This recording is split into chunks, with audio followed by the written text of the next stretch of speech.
Thanks to the Heritage Foundation, the FBI has been busted going after anybody who uses slang on the internet. And I guess you could say they're going after, dorks. Anybody that can't get any action, to put it bluntly. It sounds ridiculous, doesn't it? To say that you can't get any action, young man, you're kind of a dork in the world. Well, now apparently, if you can't get a girl and you're a young man in your 20s, you are a, quote, okay, you ready for this? You are a, quote, incel, involuntarily celibate, okay? This is what they call you. And they say you are now a right-wing extremist. Now, I'm going to admit something to all of you, okay? I was involuntarily celibate pretty late into my years, okay? I was on into college, involuntarily celibate, and I wasn't a right-wing extremist. I wasn't violent. I wasn't a threat to anybody. I might have been a little frustrated, but I wasn't a danger to society. This is so ridiculous. The FBI, in this report, thanks to the Heritage Foundation, says that, quote, involuntarily celibate, you ready for this? Let's put it up on the screen. Involuntarily celibate violent extremists are involuntarily celibates, incels, who seek to commit violence in support of their belief that society unjustly denies them sexual or romantic attention in which they believe they are entitled. Now, do you see what the FBI is doing? The FBI tries to tie everyone to right-wing extremism for the one goal and sole purpose is to make every single conservative out there look bad and to make the rest of the country think that somehow all of us are deranged lunatics and that we are dangerous. We are not.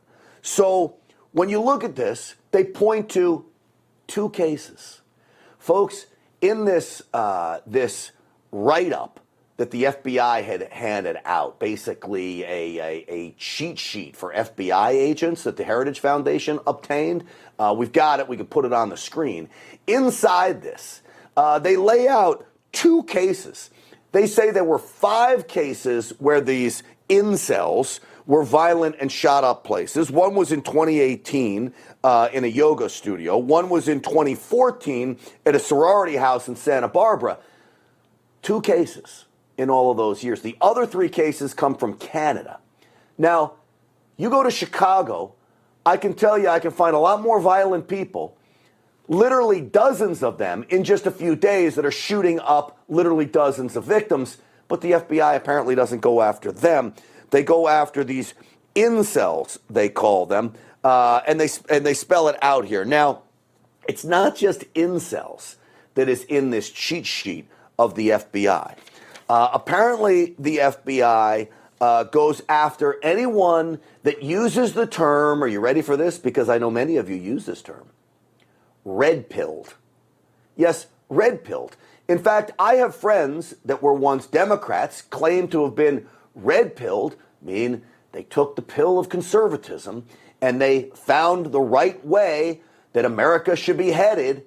That's called being red-pilled. Your eyes become open to what American values and what our founding fathers and how they envision this country. That's what red-pilled is. You want to see the definition of the FBI's definition of red-pilled? Check this out. It reads, red pill. In the context of racially motivated violent extremists, taking the red pill or becoming red-pilled indicates the adoption of racist, anti-Semitic, or fascist beliefs. Folks, this is not even funny, because I will tell you I've used the term red-pilled, and I applaud anyone out there that has been red-pilled, that has their eyes open now. And it has nothing to do with right-wing extremism. It has nothing to do with violence. It has nothing to do with taking a fight to anybody other than your own mind and waking up.